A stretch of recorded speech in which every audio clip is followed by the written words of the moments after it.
Happy Wednesday, everyone. Welcome to today's Lunch and Learn. Sharon, Lezberg, and I will be talking about housing study groups, the case of Waunakee, Wisconsin. We're going to do things slightly different today. We have a password, which is new. So for those of you that have successfully gotten into the meeting, that's good. We'll be keeping an eye on the chat and email for those that might be having trouble. We will be going into one breakout room today, so be prepared to participate. I invite you, if you haven't done so already or your account isn't set up to automatically do this, to click on your picture on your name, and if you have an institutional name, a planning commission or an organization, we invite you to switch that to your name. And we will get started. Just a reminder, this is being recorded. So with that, we'll go. As soon as I can share my screen here.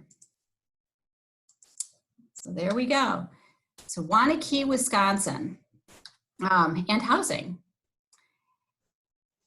This is a Zoom about the study group that Sharon and I did a few years ago in Waunakee, Wisconsin. And I want to start out by setting the context for what was happening in the community prior to Sharon and I coming on board and giving the community a hand. Today, what we're going to be doing is going over the context, talking a little bit about the group process that we used. We'll talk about the data that we used for this, and then we'll discuss, and we'll have a breakout session thrown in there so that we can talk about what's going on in your community before we discuss as a group as a whole. So with that, the context of Waunakee, Wisconsin and housing. Waunakee is a suburban community that's north of Madison, and you can see up there in the top of this graphic from one of the promotional pieces that they put together that it's across the lake and down the road from Madison. In 1990, the community had a total of 5,900, almost 6,000 residents. By 2018, they'd grown to 13,924 residents. So it was a growing community. And this is typically what we would have seen in the Dane County region during this time period. While other areas of the country were stagnant in terms of population, Dane County has been growing over the last 30 years. And between 2018, when Sharon and I did this study group, and 2040, they expect to add an additional 20,000 households. So that is households of an average of 2.47 people per household, according to the census. And as a result, we can expect close to 50,000 new residents into Waunakee over that time period. One of the things that we found in Waunakee, and let me hear, this is not advancing, is that its growth was pretty much consistent with Dane County. In 1990, Dane County had 366,000 residents. By 2018, that had grown to 542,000. So within this community, even though it's a smaller community, there are a lot of external forces that were acting on the community. One of the things that happened and really precipitated part of this study is that the median income in Waunakee was rising, and it was significantly higher than Dane County overall. Dane County's median income at the time of the study was $65,000 a year in annual income per household. In Waunakee, it was $93,000. And those other numbers you see represent 80% of area median value, or median income, which was $75,000 in Waunakee, and 120% of area median income, $112,000. When we break that apart to what does income look like according to the different households in Waunakee, we see that it gets to be even a little bit more extreme. Non-family households in Waunakee in 2017 were earning an average of $42,000 a year. All households had that $93,000. When we talk about family households, according to the census, it was 111, and married couple families, so families who answered the census American Community Survey as being headed by a married couple, were up to 124,000 in median income. So this was quite a bit different than what we would see in the general Dane County or regional population. When we map this out and we look at, not going all the way back to 1990, but starting in 2000, so roughly not quite a 20-year period, but between 2000 and 2017, you can see how the distribution changes. Now this is looking at non-inflation adjusted dollars. So if we adjust that for inflation, you can see the gray line is the median income or the income distribution for Waunakee in 2000, adjusted for inflation. The orange line is the income distribution for 2017. And it becomes really clear in this graph that if incomes had just gone up according to inflation and the population had grown, but each of the proportional bins we have there for annual household incomes had remained the same, we would expect to see about 28,000 or 28.2%, not 28,000, 28% of Waunakee households would earn between $75,000 and $100,000 a year. Instead, the reality was in 2017, that was about 12% of households. So in this graph, you can see pretty clearly that the middle class, although it might be consistent in terms of the number of households that were present in Waunakee, the proportion of households that could be considered middle income had shrunk relative to other categories. And this was really also reflected in the type of houses that were built. This is an example of, or this is a graph of the Waunakee home inventory by fair market value in 2019, or 2018, excuse me. And the red shaded area there indicates that those are the proportion of homes in Waunakee that meet affordability requirements for a family of 4 according to HUD. The blue line that you see there is the median value, fair market value of a single family home in Waunakee. And this was provided to us by the tax rolls in Waunakee.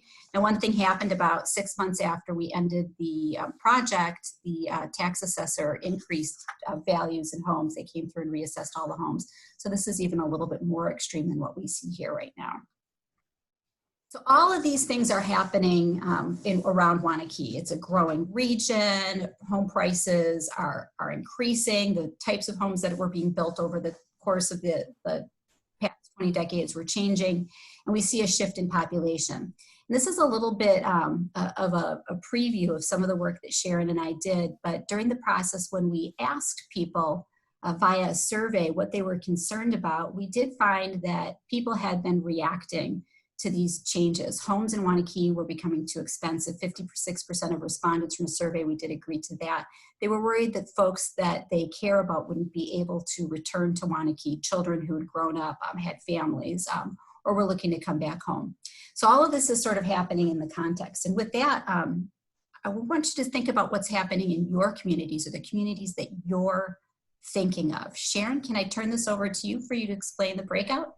Sure. So I'm going to do a little summary first because there's a number of people who joined during that context setting. So what Kristin just did was talk about the context that we were in when we did this study group. And really briefly, there's a shortage of housing in the county and in the community of Waunakee. In the county of Dane County, they say 20,000 households are going to be added, and you can't build yourself out of that kind of problem. The second is that in Waunakee, the cost of housing is really high. Now, you have an affluent population, but you also have a lot of people who can't afford the housing. And then the third point is that there's a shortage of housing units, and in particular, a huge shortage of affordable units. And that last image that Kristin showed shows that a lot of the households are housing cost burdened. Even if they're more affluent, they're still cost burdened because they're paying more than 30% of their household income. So that's the context we were operating in. Now what we're going to do is break into the breakout rooms and have you have small group conversations about the context that you're in your own communities. So there's a couple ways that this works. I see that 70% of our participants don't have their video on. So I'm going to ask you kindly to turn on your video. And when you get in the breakout room, you'll definitely have to turn on your sound. And to cue this up, you're going to go in and talk with each other. There'll be 3 to 4 people in a room. Talk to each other about what's going on in your community. Does it look like Waunakee? Are there different issues? What is it that you're experiencing? We're going to give you 5 minutes, and you'll get a 1-minute warning before the breakout rooms close. And then when we come back, we're going to have you put your context into the chat box. So with that said, I'm going to ask Kristin to turn on the breakout rooms. Here we go.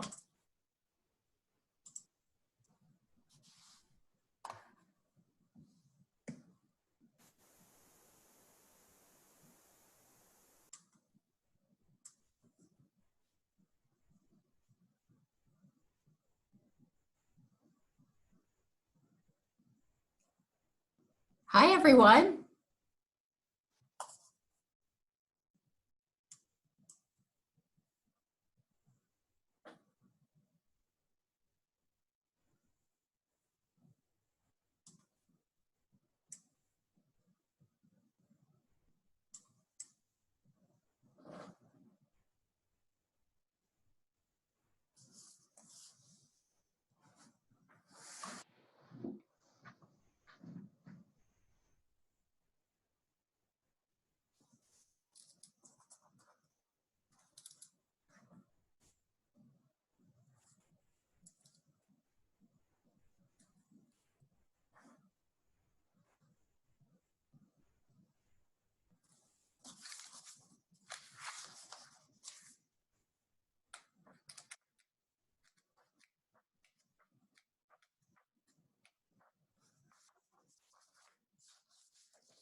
I see everyone is coming back.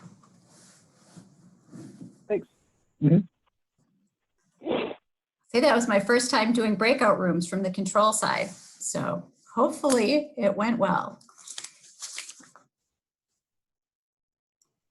Somehow I bounced back into the main group early, but Oh, really? yeah. Came back. Welcome back, everybody. If you're comfortable keeping your video on, that would be excellent so that we can all see each other. What I'd like you to do now is open up the chat box, the bottom middle, and I'm going to type the question. What is the context in your community or area? And if you could each just write a quick summary of what you discussed. Really interesting things from high density housing to lack of workforce housing, to lack of awareness about what's going on. So just pop that in the chat box, please. All right, while people are filling out the chat box, we'll go back to the slideshow and we'll talk a little bit more about what went on in Waunakee.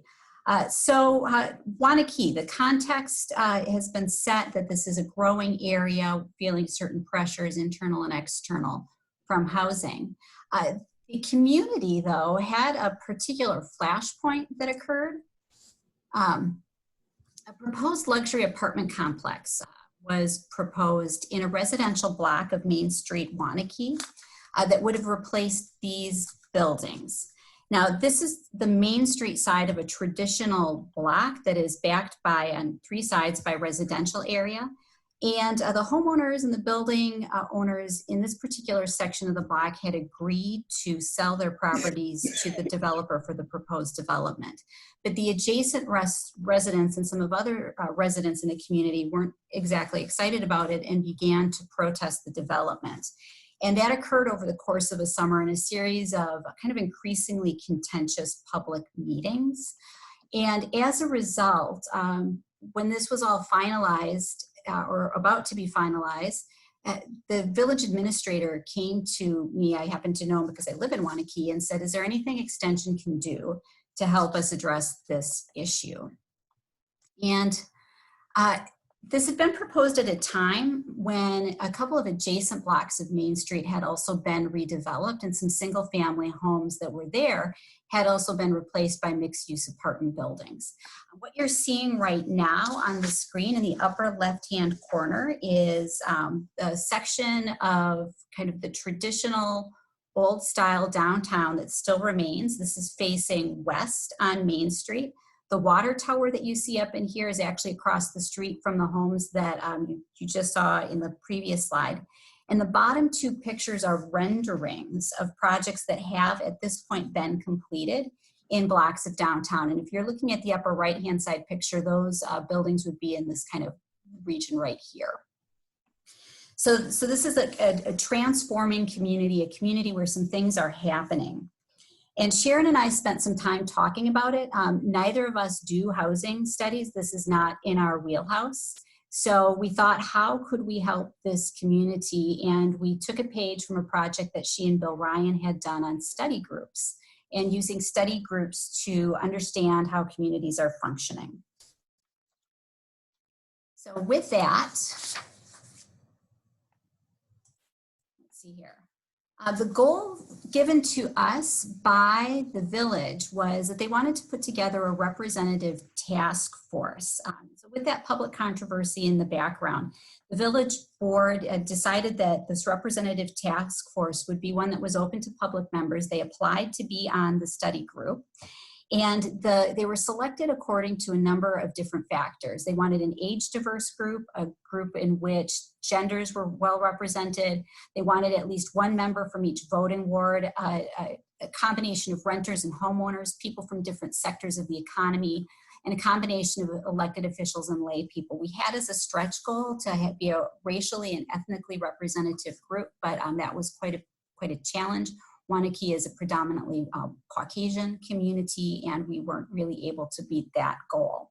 But folks applied to be on the task force, and they were selected by the village president and the town administrator according to a very complex grid that was trying to match all of these different categories. In total, we ended up with 18 task force members. The youngest member was 15. We had a 15-year-old and a 17-year-old high school student. Our oldest member was in her 80s and from a family that has been in Waunakee for generations. They did represent just about every walk of life, from emergency services to attorneys to house spouses. We had a really wide representative group.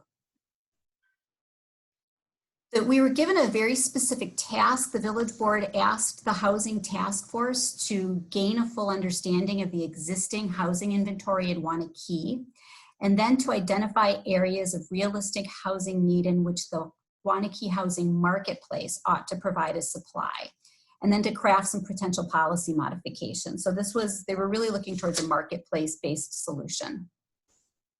We had 2 deliverables, a report and a set of policy recommendations that we'll talk about in a little bit. And with that, I'm going to turn it over to Sharon. She can talk about kind of the bulk of what we did in terms of putting this study group together and how that functioned. Okay, thank you.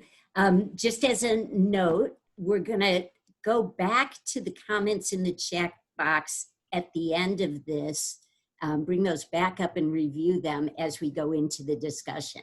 So thank you all for putting your comments there, and we will review them again. So as Kristin said, we got called in to do this. We decided to do a participatory housing task force, and we wanted to bring everybody up to the same level of understanding about the context. So every meeting was planned really carefully with an educational component and with a deliberation or a discussion component. This is an example of a sample agenda, and there's a couple things to point out there. First, at the beginning of every meeting, we reviewed the charge, in that we wanted the committee to keep going back to, this is what our task is. Our task is to make recommendations about how to improve the stock of affordable housing, because it's really easy to get caught up in so many components that are related to that, and we wanted them to focus there on task. The other thing is that we gave them pre-work, otherwise known as homework. We'd send out the agenda a week and a half in advance with readings to do, or sometimes a review of a video, or looking over the notes from the previous meeting. And that was in recognition that these meetings were happening once a month. People are working, they've got their lives, they're busy, and we wanted to bring their heads back to the housing task force, but also make sure that everybody understood all the various aspects of housing. And I will add that I was learning it alongside of them. So these were really helpful for me as somebody facilitating the meetings. And then whoops, can you go back there? Yeah, at the very end it says POP, P-O-P, for extension educators. You know that means purpose, outcomes, and process. And we organized every agenda to be very clear. What are we going to have happen today at this session? What's our purpose for today? What is the outcome we're aiming toward, or the anticipated outcome? And then the process we kept secret, but we put the agenda up so that they knew what was going to be included. So that's how those monthly meetings were handled.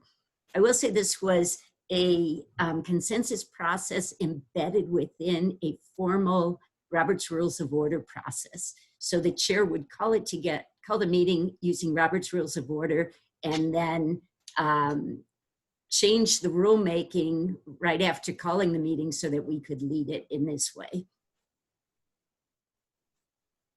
So a couple of things we learned. This was the first time we've done this. We're doing it again at the end of this year with a different community, but we made a lot of mistakes and we learned a lot. And I think we also had some good outcomes, but a few just process type considerations. One is that group formation is really important.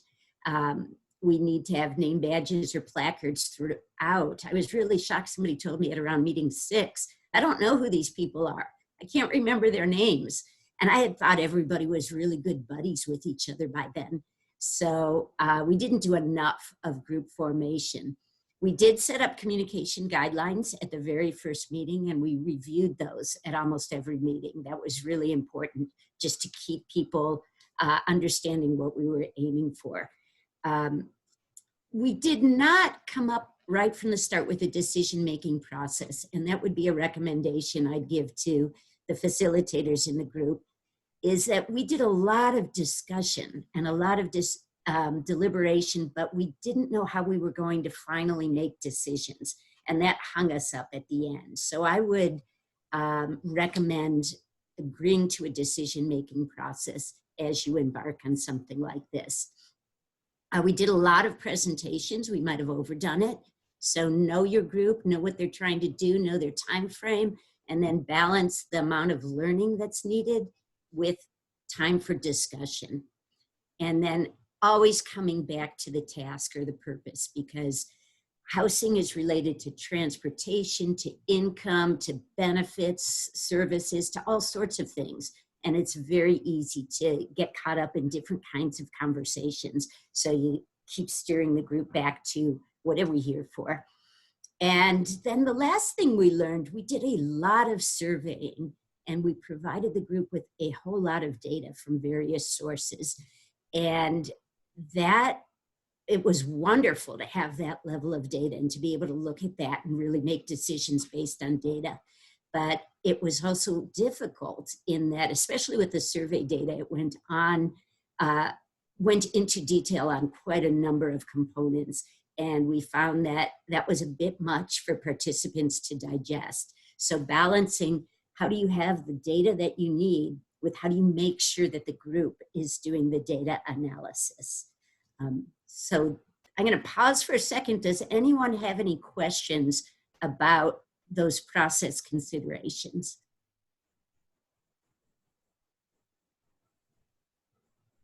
Okay, let's go on.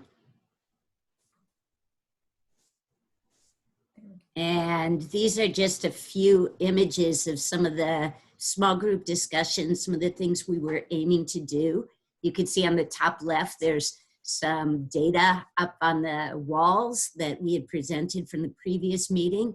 And in this particular session, the group had been looking at a number of recommendations that had come forth through both the surveys and the discussions. And they did some dot voting, and then they separated into small groups to discuss further. On the top right, there was a member who couldn't make this meeting who really wanted to be there, so they Zoomed him in.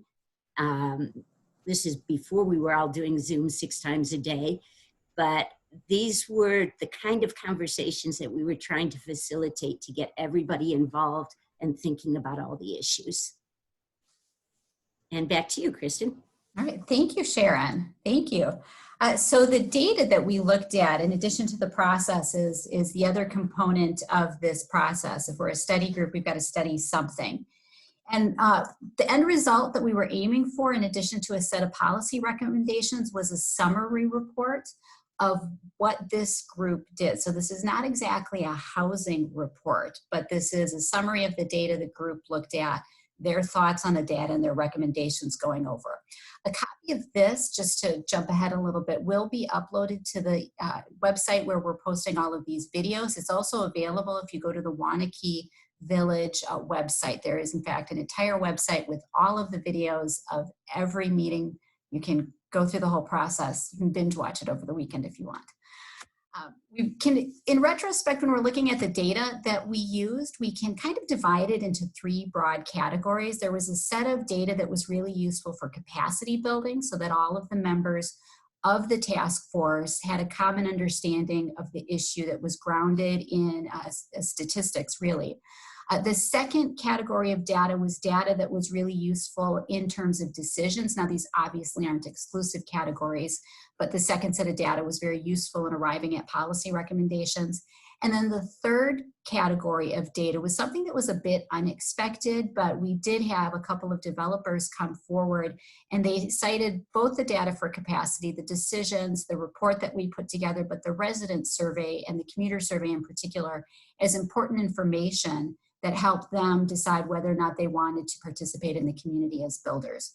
So just looking at these, it makes it look, I think, like Sharon and I spent an entire year immersed in statistics, and we certainly did learn a lot in this process, but each one of these, with the exception of the resident survey and the community survey, are sets of data that were brought to us by a lot of the outside speakers that we brought in from the university, or from some of the publicly available resources that we have here in Dane County, and you may have in your regions as well. So in particular, the regional growth profile was provided by an external source. The resident profile, including demographics and distribution, are from the census. The commuter profile was put together for us by Matt Curis using loads data from the census. The cost burdened household analysis was given to us by Kurt Paulson and Rachel Ramthen, who's our graduate assistant. The public assistance profile is publicly available. Housing stock inventory and the starts are tax roll based information. The housing gap and HUD estimated affordable ownership levels are two numbers that housing gap we backed into, and then HUD is available there. So the data that we created as opposed to data we gathered is really that last box, the resident survey and the commuter survey. And I won't have time to go into that today, but if somebody does want to talk about it, feel free to reach out, because that was, as Sharon alluded to, a really interesting process and a worthwhile process, but we did learn a lot during it. So an example of how that worked, when we would ask somebody to come and speak to the study group, and typically we had a very specific set of data that we were hoping that they would go over. In Matt's case, it was commuter profile. And so he provided to us an idea of who's commuting in and out of Waunakee, what residents of Waunakee who commute to other places, where they're going, what types of jobs they're going to, those that are commuting in, what types of jobs they're getting, what their salaries, their incomes look like in aggregate, not as individuals, of course. And as he put together this data, we would collect the slides that he put together, the information behind it, and we would take notes when he was speaking. So when it came time to put together the report, we could summarize what he had said and use the graphs that he's created. Likewise, Kurt Paulson and all of the other speakers had provided us with some really critical information that we could then use in this report and summarize based on what they had said. So that was a critical component for us, because it has allowed us to finesse and refine a lot of information that I don't think either Sharon and I would have had the time or the expertise to put together. The outcomes of the project, we're almost 2 years, a year and a half, 2 years out, or a year out from our last meeting, almost 2 years from the start of the project. One of the biggest outcomes is that a developer, Viridian Homes, in the Dane County region has proposed, and the first phase final plat was just approved on Monday, an income or a subdivision that's targeting missing middle incomes. A second developer has stepped forward to look at a redevelopment project using LIHTC funds. A community development authority was transformed or created out of what had been an economic development committee in order to address these issues kind of in a broader perspective. And I'd like to think, and Sharon, you might have an opinion on this too, is that the community has a better understanding after this of what it has in terms of housing and what the needs of the residents, how they perceive the needs to play out in the next few years. So with that, Sharon, do you have anything to add, or should we open it up for discussion and questions? Yeah, thanks. Before we go into this, the discussion with everybody involved, I want to summarize what was in the chat box. I've been going through, and probably all of you have read through the chat box, but I'm finding 3 themes. Well, actually 4. The 4th one is that it's inconsistent across the state, that different people are dealing with different issues. But the first theme is really that there's a lack of affordable housing or workforce housing. all sorts of comments around that people are commuting due to high housing costs, older housing stock is not being renovated or flipped, there's no improvement of the poorer housing and insubstantial inspection program, lack of desirable middle income housing, some housing insecurity issues exacerbated by COVID-19. For rental units, rent is too expensive, the housing is not very nice, the deterioration of rental housing and no substantial inspection. So all of those comments are centered around this issue of lack of affordable workforce housing, either for owner occupied or for rental. The second theme was about developers, that it's difficult to get a response from a private developer to build affordable housing, that some developers claim they cannot make a profit on that. And that the third theme relates to this is about the high preference for high value housing. And that in some communities, there's a strong preference to build that. In some, people don't want high density housing. And in some communities, developers prefer to build the high density housing. So that's a summary of those comments in the comment box.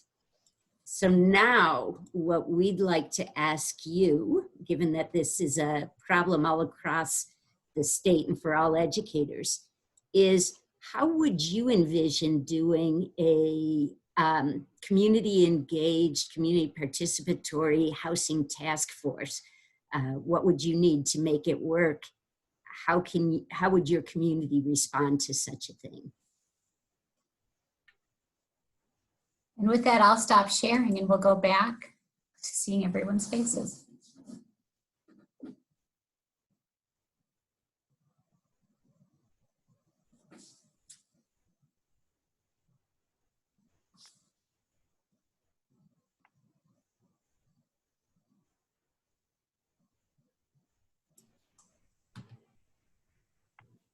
We're going to let a couple of you have.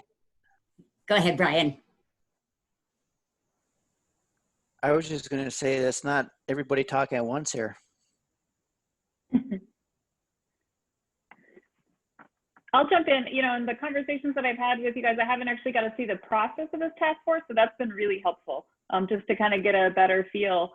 I'm realizing the process that we're in up in Bayfield and Ashland counties is actually pretty similar in the, you know, it's not a community, it's multiple communities. And so instead of multiple people from one community, it's community leaders from multiple communities, but similar in that there's been a lot of discussion, a lot of pulling in outside resources to help sort of increase the level of education just around housing and housing solutions.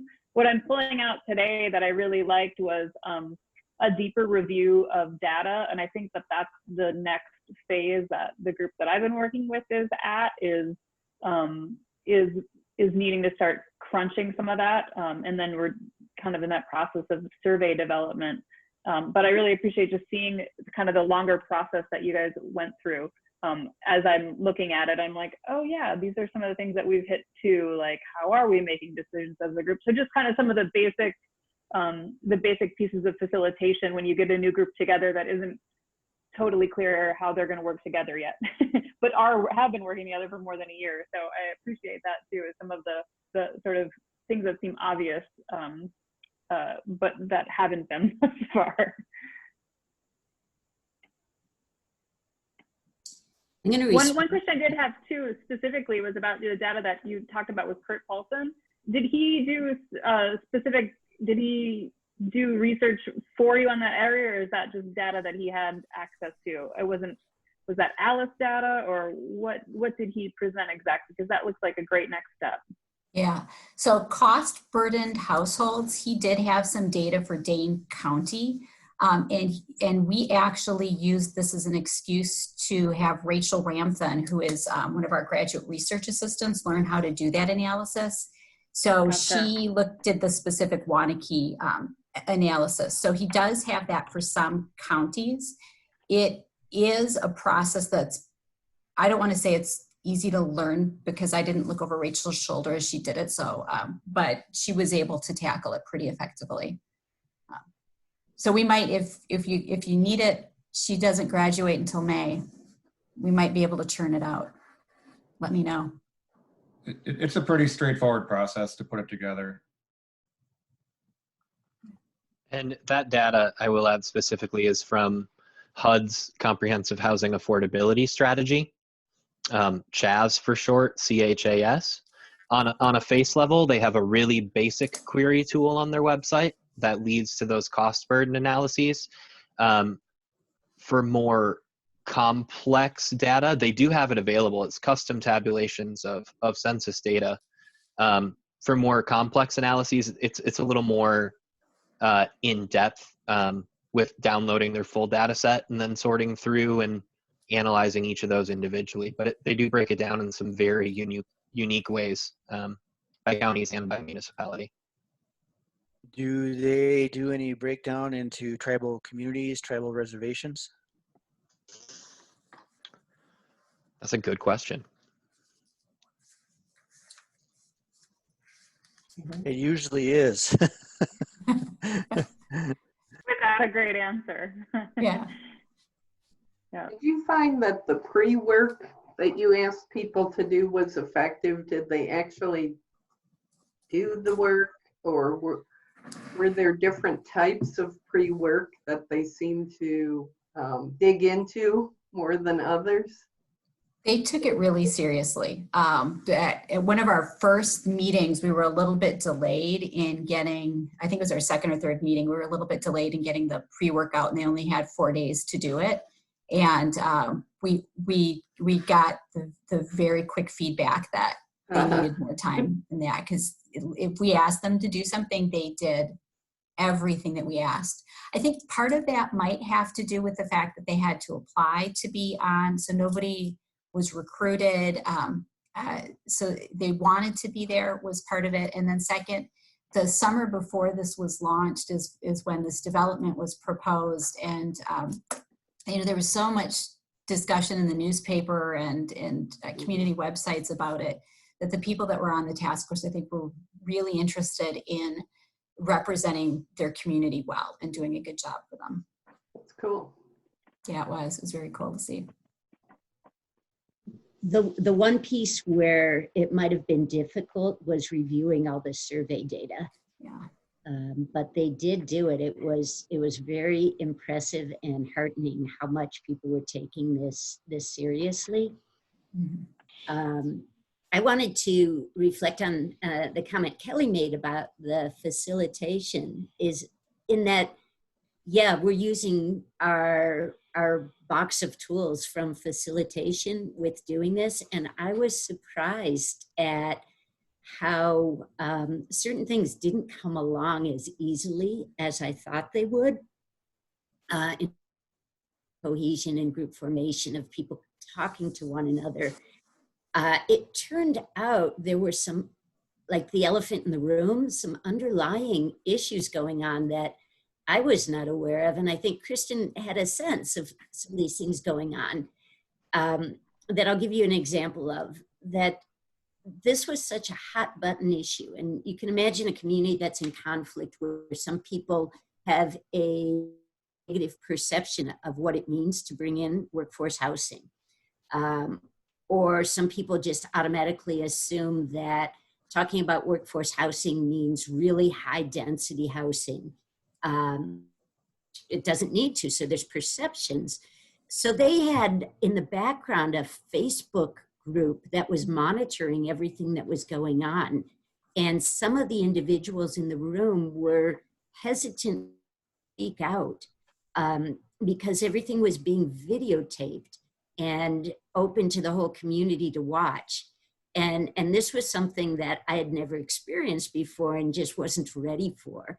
The fact that people might be guarding their comments in that safe space we were trying to create because the rest of the community was watching what they were saying, who they were representing. Now, in the small group discussions, the taping didn't go to that level, so they could be more candid during those discussions. Kristin, do you want to add anything about that particular issue? Yeah, so I had been aware of the Facebook group that the group formed around, in part, around the downtown development that had been proposed. And there was an active group of participants that at that point in time in the community had just started forming what I'd consider an affinity group, or we call it them an issue public. If we were talking about public opinion, a group within a larger public sphere that pays specific attention to certain issues and becomes quasi-experts on them, are very familiar with them. So we're about 2 years out, and that group is still going strong on Facebook and still paying very close attention to what's happening, not just with relation to housing, but across all issues in the village. And so we were kind of there at I think Sharon and I at the formation of it, but not really aware of what was happening until after the process. But in response to that, the Community Development Authority that's going forward, when they have their meeting, since they're an outcome of this, one of the decisions that they're thinking about is not videotaping the meetings. I'm still complying with open records, but the videotaping and the ability for people to watch and dissect online after the fact ended up being, from the feedback we got, really one of the core issues for a lot of our participants. There are some folks on on the task force that are usually pretty talkative that were very quiet.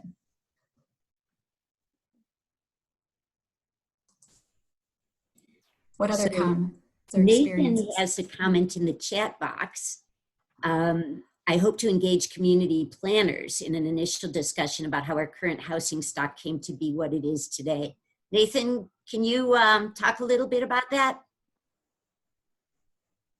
Yeah, I'd be delighted to, especially seeing our Wisconsin American Planning Association chapter head here with us today. Because I do think that planners are probably folks who I'd like to reach out to as sort of a starting point for getting more people engaged, just so that we can kind of develop a game plan with their expertise right from the get-go. And that's been sort of where I was thinking as an initial entry point. Also, it's on my mind because up in the North Central chapter, we were going to have a discussion that I was going to crash among APA members here. And that got, canceled due to the COVID crisis, but it's still been on my mind as like a, something a group that I'd like to connect with. Yeah. So speaking of planners, as one of the other planners on the line, I'll talk about what I'm going for housing. So last year I spent time talking to all my municipalities about kind of what their main needs were, including all the planners. And the thing that came out the most is housing. Can you guys hear me?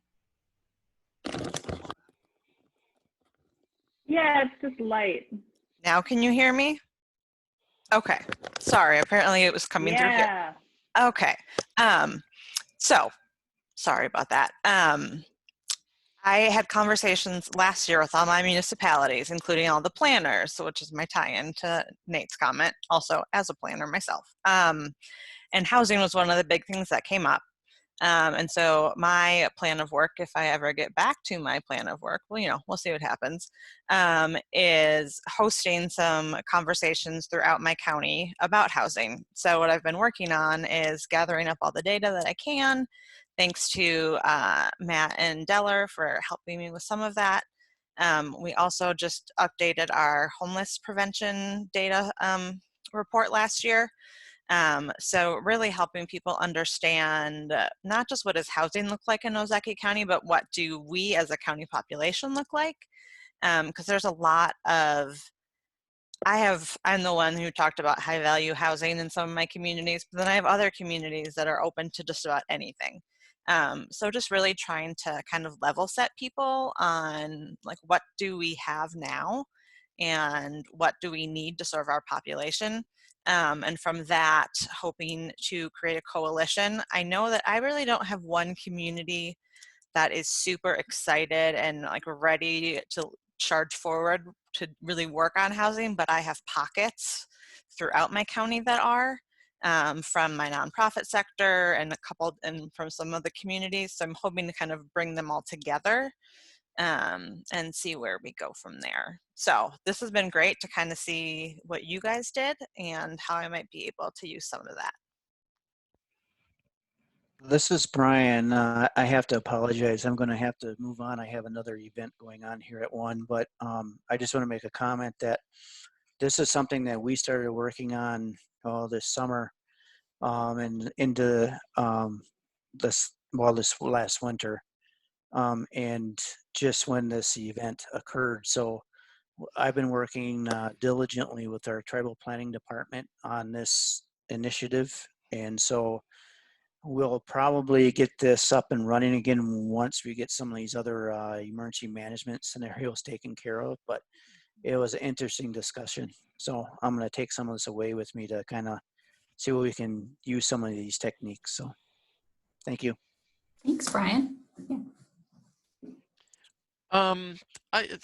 One of your slides, you had a bullet point about the lessons learned, and it was the balance between presentations and discussions. And one of the things that I've struggled with is digging into the census data to come up with housing profiles and whatnot. And there's just too much data. So I was wondering if you could give a little kind of the balance between how much data is enough data, at what point did you get it's overload, kind of what insights did you gain? Yeah, I think that there was, kind of reading the room and the feedback. The first 3, maybe 4 months of the process was designed to be kind of a learning period where we were bringing everybody up to speed. So for those in the room, we had the town administrator from the community next door who lives in Waunakee was on the board. He does this for a living. We had one of the members is a mortgage broker. He does this for a living. So there was a real difference in people's familiarity with the issue, their understanding of what was happening, and also their ability to look at data and quickly understand it. For those that were really advanced, that first 3 to 4 months of nothing but data and theory and here's what's going on was a bit of a slog and probably a bit boring. For those on the other end of the spectrum, it was a bit of a slog and challenging. So Sharon and I have part in response to this. The next time we do this, which will be coming up this fall, have shortened that and really kind of cherry picked the information that we feel is the best for it. The census data was, we were lucky. Matt made it usable. The stuff that Kurt used, he made it usable. When Steve, when you came, it was like outlined in a way that was very easy for people to understand. But it did take them a while to get their mind around the data. And it wasn't the most exciting portion of this process. You mean doing a data dump was not exciting? It wasn't. Not even a well-organized, beautifully graphed data dump that was really exciting for me was just not that exciting for people on the task force, but they learned a lot. And they said so in retrospect. They're like, in retrospect, I get that. But it was hard. People appreciated the speakers and appreciated having the data.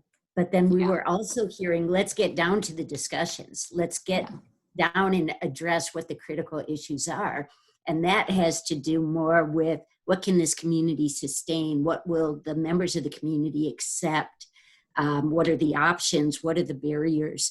Like early on, folks recognized that they weren't going to be building very low income housing or housing that's subsidized because it wasn't appropriate for that community.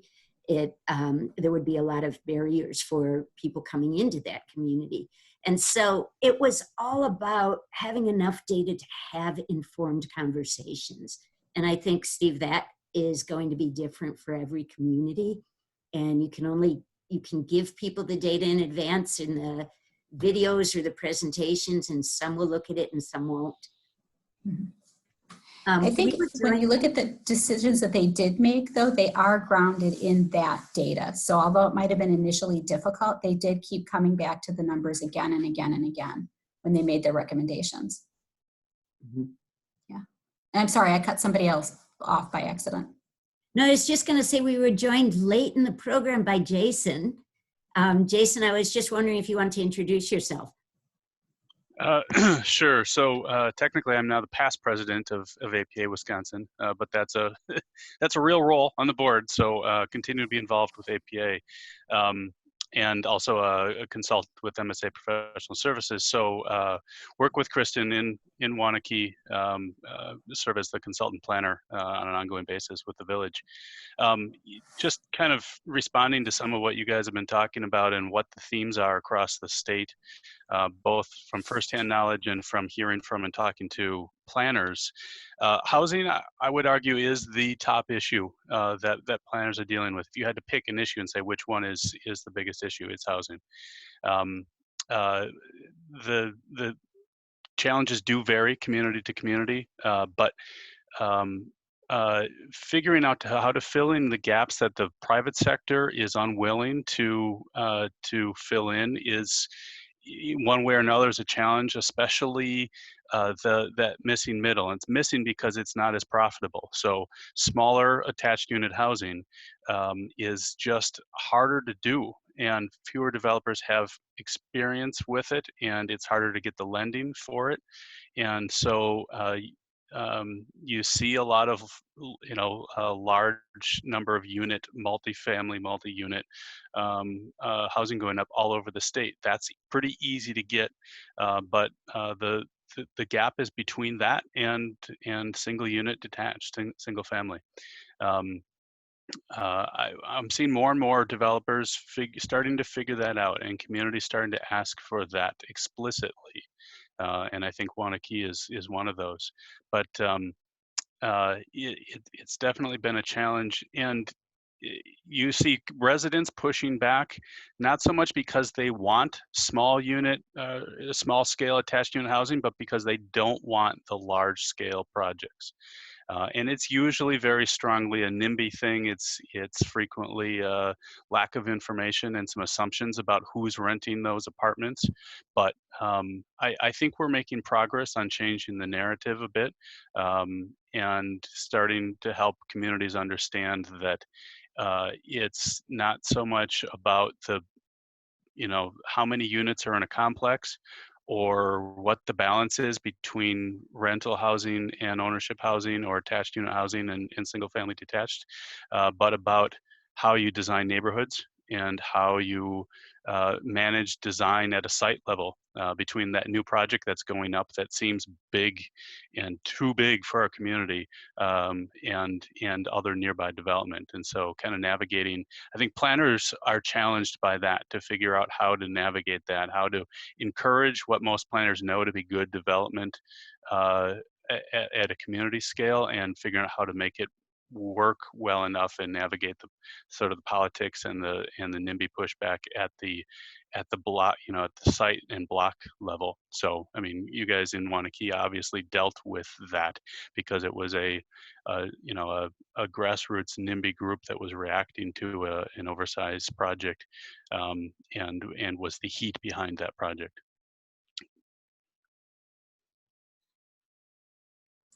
Thank you for that, Jason. You're bringing that perspective of the planners is really important and helpful to us, and you clarified a lot of things that we've been discussing. Kristin, And just to follow up on Nathan's comment, I would say, yes, please do engage with APA when we have events. Join them. We had to postpone a series of events around the state that was going to be co-sponsored and co-organized by AARP. Focused on their livability concepts, and we look forward to rolling that out again whenever it is safe to do so. So please watch for that. Kristin, I want to hand it to you to close us out. Yeah, we are at 1 o'clock, so that is our scheduled closing time. I would love to continue. Oh, there my alarm goes to let me know. I'd love to continue the conversation with anybody who's interested, if we want to move over to email and keep this going over the next few weeks. If you have a need related to this, please let's share resources, everybody, and see if we can kind of move the needle a little bit. Thank you, Jason, for being with us today, and Matt for being with us today. Thank you, everyone, for tuning in. We'll see you next week. Oh, wait, one more thing. Next week, same time, same place. the effects of COVID-19 or the potential effects of COVID-19 on the nonprofit sector of our economy.